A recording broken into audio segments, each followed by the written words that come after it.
Magandang araw mga bata. Ako ang inyong guro sa asignaturang Filipino ngayong araw. Ako si Binibini Leia Rido. Bago tayo magsimula, inaanyayahan ko ang lahat na tumayo para sa panalangin.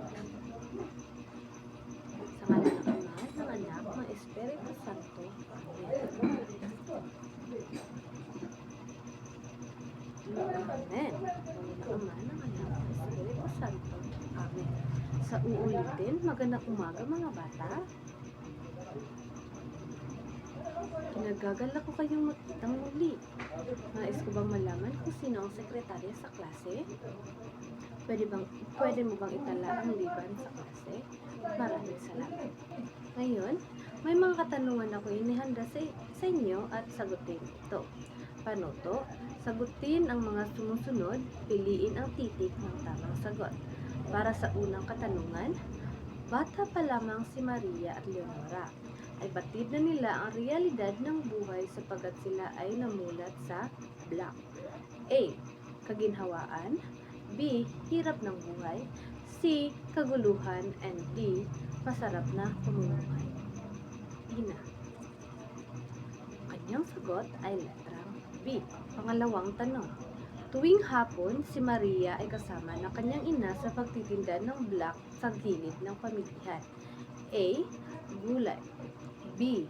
Prutas. C. Basahang bilog. And D. Pamaypay. Ella. Ang sagot ni Ella ay letrang B. Para sa ikatlong tanong, para sa magkaibigan, blank ang susi ng magandang kinabukasan sa gitna ng papaglarong lipunan. A. Sipa. B. Edukasyon. C. Kapalaran. And D is kayamanan. Janine. Ang sagot ni Janine ay letrang D. Ngayon, tingnan natin ang inyong mga sagot kung tama ba ito. Magaling, magaling, magaling.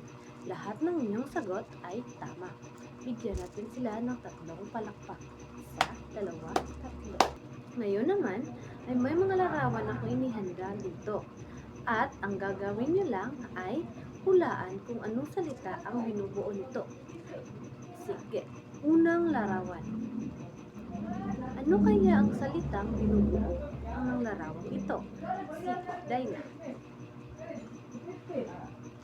Ang kanyang sagot ay magsunog ng kilay. Tingnan nga natin kung tama ba ang sagot ni Dina. Tama. Bigyan natin ng 3 palakpak si Dina. 1, 2, 3. Pangalawang larawan. Sige. Lebet. Ano kaya ang binubuo na salita gamit ang larawang ito? Ang sagot ni Lebet ay balitang kutsero. Tingnan natin kung tama ba ito. Magaling, Lebet. Ang tamang sagot ay balitang kutsero. Bigyan natin si Lebet ng 3 palakpak. 1, 2, 3. Para sa ikatlong larawan, Janine. Ang kanyang sagot ay pagputi ng uwak. Tingnan natin kung tama ang sagot ni Janine. Magaling, Janine. Ang kanyang sagot ay tama. Ang sagot natin ay pagputi ng uwak. Bigyan natin ulit ng 3 palakpak si Janine.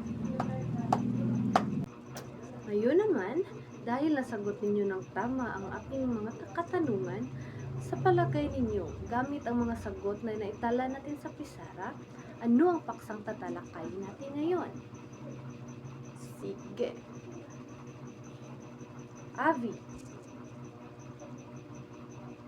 Ang sagot ni Avi ay ang kahulugan ng bawat salita. Tama.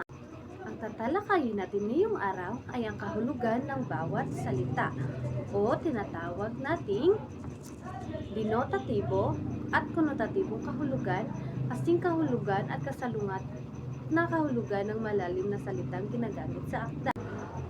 Simulan natin sa denotatibong kahulugan. Ano ang denotatibong kahulugan?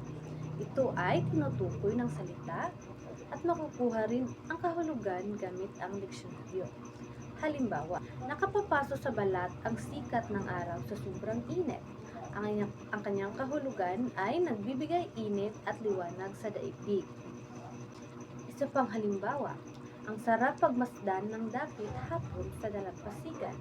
Kahulugan, paglubog na ng araw. Ngayon naman ay dumako tayo sa konotatibong kahulugan. Ito naman ay ang kahulugan kung may nais ipahiwatig at karaniwang ginagamit sa tayutay. Halimbawa, sa iyong pagdating ay muling sumikat ang araw sa aking puso. Kahulugan, muling umibig o magmahal muli. Isa pang halimbawa, sa ating buhay ay hindi natin mapipigilan ang pagdating ng dapit hapon. Kahulugan ay pagtanda. Ngayon naman ay dumako tayo sa magkasing kahulugan at magkasalungat na mga salita. Simulan natin sa magkasing kahulugan. Ano ang magkasing kahulugan? Ang magkasing kahulugan, ito ay mga salita na kapareho o katulad ng kahulugan. Halimbawa, saya, ligaya, hapo, pagod, marikit, maganda, maliit, and kabiranggot. Na tayo sa magkasalungat na salita. Ito ay ang mga salita na kabaliktaran ng kahulugan.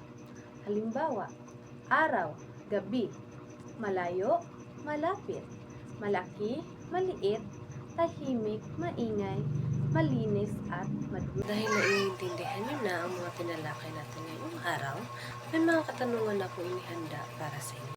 Para sa ikalawang tanong, anong tawag sa salitang malalim ang kahulugan ng salita? Rhea. Tama. Ang tamang sagot ay konotasyon. Para sa pangatlong tanong, magbigay ng isang salita na may magkaibang kahulugan. Janine. Tama. Ang kanyang sagot ay ahas. Para sa pang-apat na tanong, saan maaaring gamitin ang konotasyon? Mary Jane. Tama. Ang sagot ay sa tayutay. Para sa panghuling tanong, ano ang naiintindihan mo sa aralin? Yes, Felber. Tama. Ang kanyang sagot ay magkaibang kahulugan ng iisang salita at iyon ay tama. Magaling mga bata. Ngayon, lumako tayo sa pangkatang gawain. Ngunit bago natin gawin ito, ano nga ang dapat gawin kapag tayo ay gumawa ng pakatang gawain? Tama, mag-kooperar. Ano pa? Tama, magtutulungan. Magaling. Para sa pangkatang gawain, hahatiin ko kayo sa 3 grupo. Ito sa unang grupo, pangalawa at pangatlo. Panuto para sa unang grupo.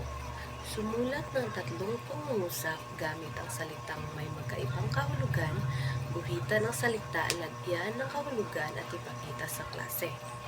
Para sa ikalawang grupo, gumawa ng maikling tula na may konotatibong salita at ipahayag sa klase ang kahulugan nito. Para sa pangatlong grupo, magbigay ng 5 salita at gawa ng kahulugan ng magkasalungat at magkasing kahulugan. Bibigyan ko lamang kayo ng 3 minuto para gawin ang inyong pangkatang gawain. Pagkatapos ay representa dito sa harap ng klase.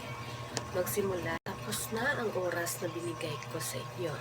Ngayon naman, ating pakinggan ang presentasyon ng bawat grupo sa harap ng klase.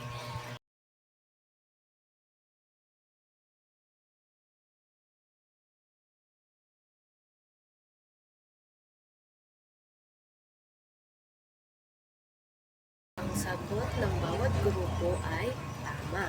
Bigyan natin sila ng 3 palakpak. 1, 2, 3. Dahil naiintindihan ninyo ng maayos ang aralin natin ngayon, may inihanda na naman akong katanungan para sa inyo. Para sa unang tanong, bilang isang mag-aaral, paano mo masasabi na may ibang kahulugan ang mga salita o kasalungat ang mga salita? Sa pamamagitan ng anong pag-aaral ang dapat gawin? Ina. tama sa pamamagitan ng pag-uugaling bumasa ng mga tula, istorya at deksyonaryo upang mapalawak ang bokabularyo. Magaling! Ngayon naman, para sa individual na gawain, sumulat ng isang maikling istorya gamit ang sumusunod na salita. Pumili lamang ng gustong gamitin. Kinakailangan sa loob ng isang maikling istorya ay may nakasulat na mga salitang may konotatibong kahulugan. Ari ang istorya ay patungkol sa pag-ibig, pag-aaral, kalikasan, buhay at kahirapan. Ngayon, magbibigay ulit ako ng mga katanungan upang subukin ang inyong nalalaman sa aralin natin ngayon. Panuto, sa loob ng mga pahayag na nagmula sa akda, ibigay ang denotatibo o konotatibong kahulugan ng mga salita o pahayag. Isulat ang titik ng tamang sagot sa inyong sagutang papel.